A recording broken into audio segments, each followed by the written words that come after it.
Good morning. Thank you, Brian. Thank you, conference. It's a real privilege to be here in Birmingham to address you at such a pivotal moment for our country. And here at the Vox, in the NEC, a place where so many greats of music and theatre have played. Bob Dylan, David Bowie, Justin Bieber, he's coming here soon.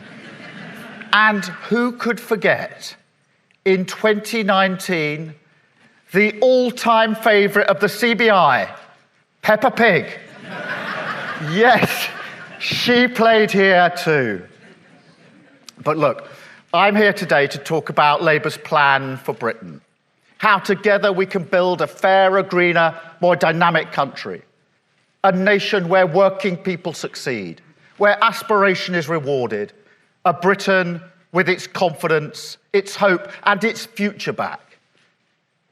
I come with a simple message. Labour is ready. Ready to give Britain the clear economic leadership it needs. Ready to work with you to drive our country forward.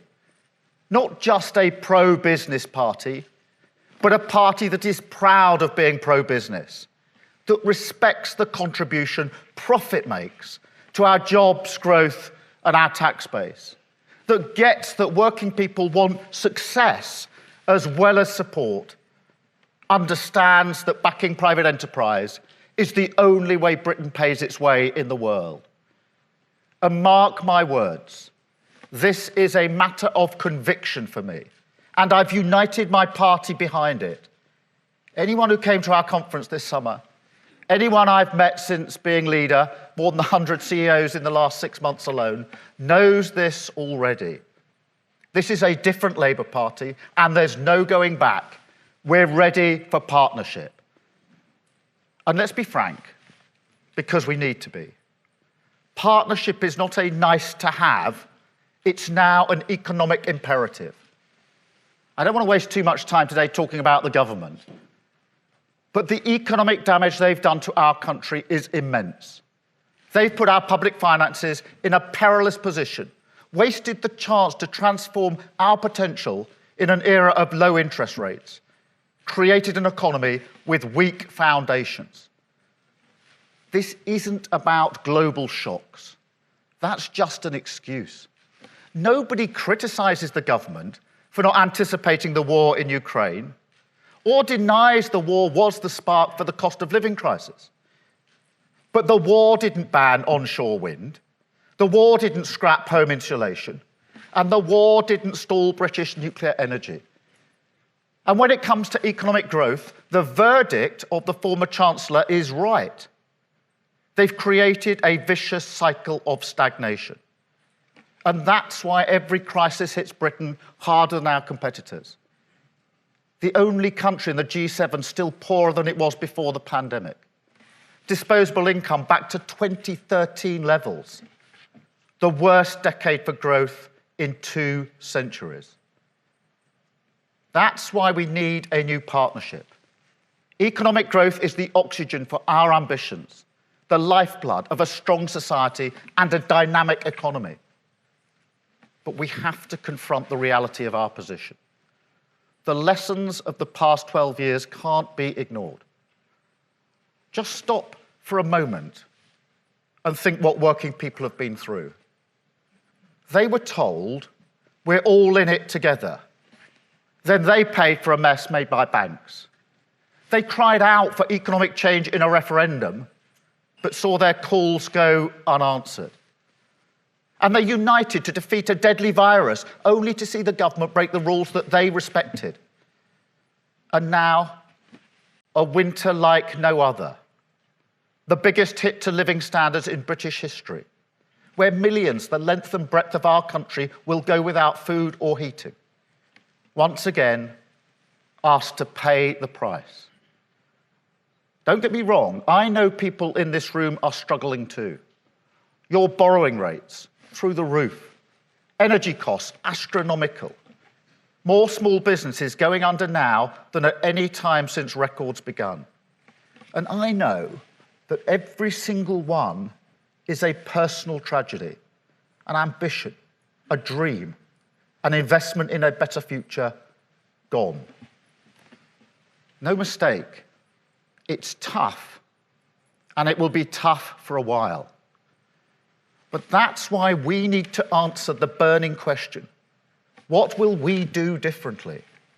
How will we help restore the contract that says, work hard and Britain will give you a fair chance?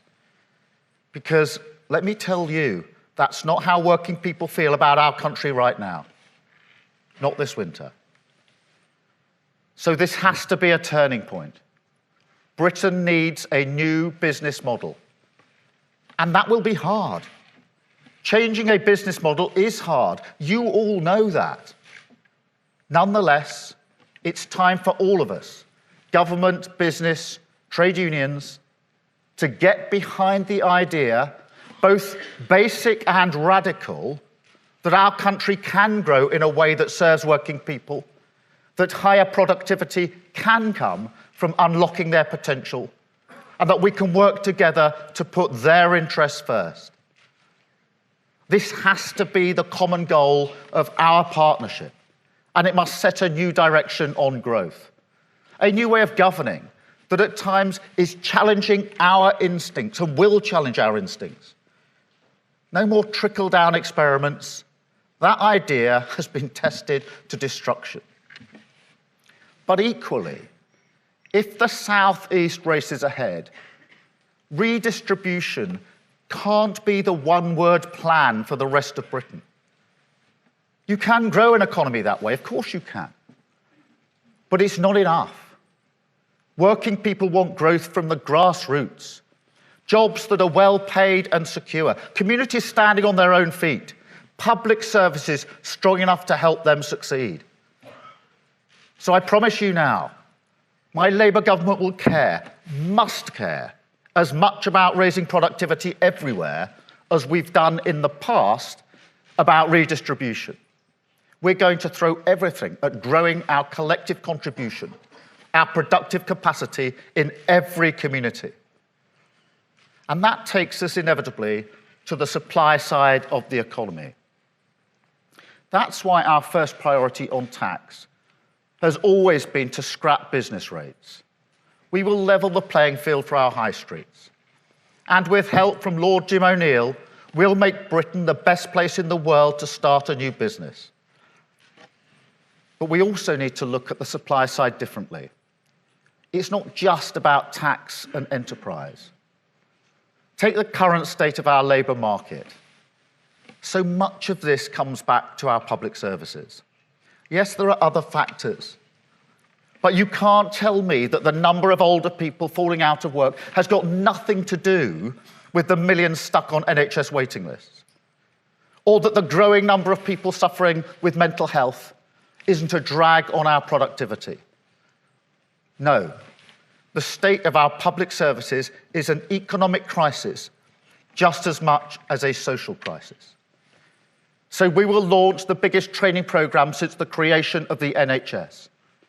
Increase capacity with more doctors, more nurses, more health visitors. Reform the employment service to get more people back to work. Give everyone who needs it access to mental health treatment within 4 weeks. And build a modern childcare system that supports parents, especially women, to flourish. This is what the US Treasury Secretary, Janet Yellen, calls modern supply-side economics. And that's the philosophy that will drive us to do the hard yards on growth. But we'll also need to be pragmatic on the basic lack of people. We won't ignore the need for workers to come to this country. We can't have a situation, as we did with HGV drivers, where temporary shortages threaten to cripple entire sectors of our economy. That would be anti-growth, and it would be anti-business. But I want to be clear here. With my Labour government, any movement in our points-based migration system, whether via the skilled worker route or the shortage occupations list, will come alongside new conditions for business. We will expect you to bring forward a clear plan to boost skills and more training, for better pay and condition, for investment in new technology. Now, we can talk about how this is done. Dialogue is at the heart of partnership. But negotiation with trade unions will be part of it. I said at the TUC conference, my Labour Party is unashamedly pro-business. And I say here today that trade unions must be a crucial part of our partnership. But our common goal must be to help the British economy off its immigration dependency, to start investing more in training workers who are already here. Migration is part of our national story, always has been, always will be. And the Labour Party will never diminish the contribution it makes to our economy, to public services, to your businesses and our communities. But let me tell you, the days when low pay and cheap labour are part of the British way on growth must end. This isn't about Brexit. All around the world, business is waking up to the fact we live in a new era for labour. And while they're adapting, our low growth model is holding us back. It's why we've set out a new deal for working people that will deliver higher pay, stronger rights and better work. Not just for social justice, but also for the new reality on growth. Let me give you an example. Technology. Britain has fewer industrial robots than almost every comparable country. We're behind Germany, France, Spain, Slovenia, Slovakia, Belgium. It's a long list. And in terms of competition over the long run, one that borders on disaster. Now, I know most businesses get this. I've seen for myself how you invest in your people and their productivity.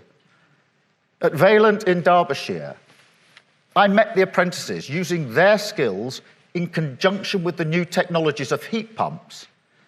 That technology will continue to adapt, but those apprentices will be at the forefront of that change, working today, training for the opportunities of the future. But when we look at the economy as a whole, it can seem like we're more comfortable hiring people to work in low-pay, insecure, sometimes exploitative contracts than we are in investing in the new technology that delivers for workers, productivity, and our country. And we can't compete like that.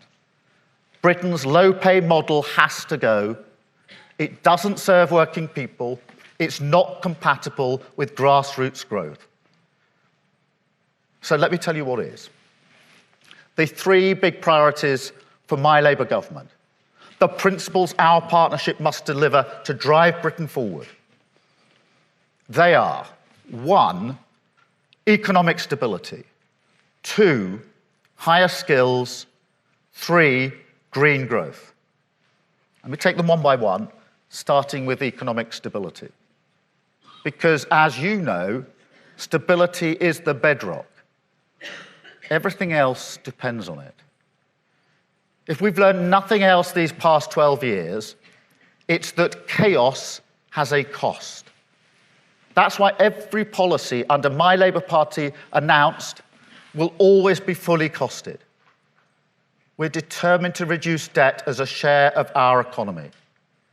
Sound money in our public finances must come first. And we accept what this means. Accept that we won't be able to do things, good Labour things, as quickly as we would like. The lesson of the last few months is stark. Lose control of the economy, and it's businesses and working people who pick up the bill. And I won't let that happen again. But real economic stability has to be about more than public finances. It has to be about providing the right conditions to plan and invest, to think about long-term strategy, not just short-term fixes, to create confidence through certainty. That's the argument for partnership. It's why we're so committed to a modern industrial strategy. It's not about the size of the state. It's about what the state does, how it supports businesses to innovate and grow, brings in the creative brilliance of our scientists and universities, applies them to creating the industries of the future, and uses whatever tool the job requires. Procurement, R&D investment, patient finance, a strategic plan for infrastructure and supply chains, led by an institution, a new industrial strategy council that sits outside the political cycle. Now, I know this isn't the sort of stuff that sets Westminster pulses racing, not a bit of it. But I can tell you this, in every one of our competitors, it's the bread and butter of responsible economic management. Now, yesterday, I went on the Gov UK website in search of the government's industrial strategy. This is what I found. It says, reading from it, the aim of the industrial strategy was to boost productivity by backing businesses to create good jobs. Was. And scratched across the top is one word, I kid you not, archived. Archived. Doesn't that just tell you everything? The government has archived Britain's growth. That's why situations like British Volt keep happening. Why the CEO of Johnson Matthey says we're falling behind in the race for clean hydrogen. Why electric car manufacturers are leaving Britain in droves. Our aversion to proper long-term industrial strategy is costing us billions already. But even worse, it's costing us the foundations of a more prosperous future. And conference, so will the status quo on skills. Any serious plan for growth must accept the need to transform how our country trains people for work. That's why we're committed to changing the way government supports businesses to get the skills that you need. At this conference last year, I announced that Lord Blunkett would lead our Council of Skills Advisors. And this year, I'm pleased to announce that he's delivered that report and we're going to deliver on skills.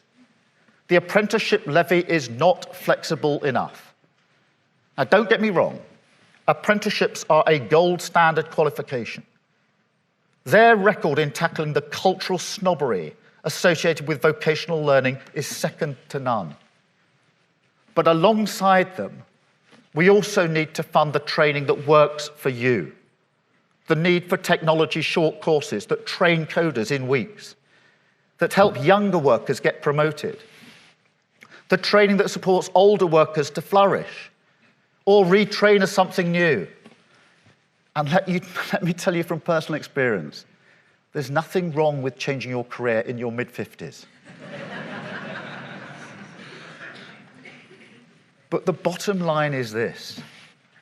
You need more control over what training your levy can buy. With Labour, that's exactly what you will get. And we'll devolve the power and money on adult skill budgets as well. Decisions that drive growth in communities should be made by people with skin in the game. I profoundly believe that the people and businesses of Birmingham know what training the economy of Birmingham needs. And the same is true in Wolverhampton and Wrexham, Peterborough and Portsmouth. The next Labour government will spread economic power to the grassroots. And our central industrial mission, clean power by 2030, will help us do it. Climate change is the defining social challenge of our times. There's no question about that. I'm sure it scores highly on the risk register of every company in this room. But if you take only one thing from today, let it be this. I don't see climate change as a risk, I see it as an opportunity. The biggest chance we've had in a generation to make our economy work for working people. That's what our Green Prosperity Plan is all about. A plan to make Britain a green growth superpower. To invest in wind, solar, nuclear, hydrogen, green steel and carbon capture, new opportunities for plumbers, electricians, engineers, software designers, technicians, builders, insulation for 19 million homes, and Great British Energy, a new national champion that will take advantage of the opportunities in clean British power and turn them into good, secure, well-paid British jobs. You can never say it enough. Clean British power is cheaper than imported fossil fuels, 9 times cheaper. If we have more of it, businesses and working people will get cheaper bills. The country enjoys independence from tyrants like Putin. And we give every community a shot at the green jobs of the future. Clean hydrogen in South Yorkshire, Merseyside, and the east of England. Offshore wind in Scotland, Teesside, eastern North Yorkshire. Solar power growing rural communities in the southeast, the southwest, and yes, here in the Midlands. It won't be easy, we know that. On planning, on Ofgem's remit, on getting ahead of demand issues with the grid, we not only see the battles ahead, we'll run towards them. Because nothing reeks of decline more than the idea Britain no longer knows how to build things. I won't accept that. And with real partnership, we'll win. The same is true on finance. Big ambitions require public investment, and we will provide it. But we know that the real game changer is private investment, and that this is the perennial challenge for British productivity. That's why we'll also set up a national sovereign wealth fund and use it to manage risk on the critical investments we need to become a green growth superpower, but also to create spillover opportunities for businesses and supply chains right across the country in manufacturing and services. That is what an industrial strategy and partnership must deliver in a nutshell. A new way of managing our economy, a fresh start for Britain. And it's a divide with the government. Last week, you saw the sum total of their offer on growth. Stagnation dressed up in the clothes of stability. Decline paraded as tough decisions. Tough decisions will be challenging their party on planning, on onshore wind, on industrial strategy. But they don't have it in them. Don't understand that to be a careful steward of the economy in a volatile world, you need to be proactive, need to intervene to secure stability and growth. I'll put it simply. Every business in this room has a strategy for growth. A nation needs one too. Because the headwinds we face, climate change, artificial intelligence, caring for an aging society, mean that a hands-off approach just isn't fit for purpose anymore. And I'm not going to give up on growth that easily. I believe in our country. I believe in our businesses, and I believe in our people. Britain deserves better. A new partnership for prosperity. The path to a greener, fairer, more dynamic country. To higher wages, higher skills, higher productivity. To leading the world on the greatest challenge facing our planet. To give working people a sense of hope, aspiration, and possibility once again. Thank you, conference. Thank you.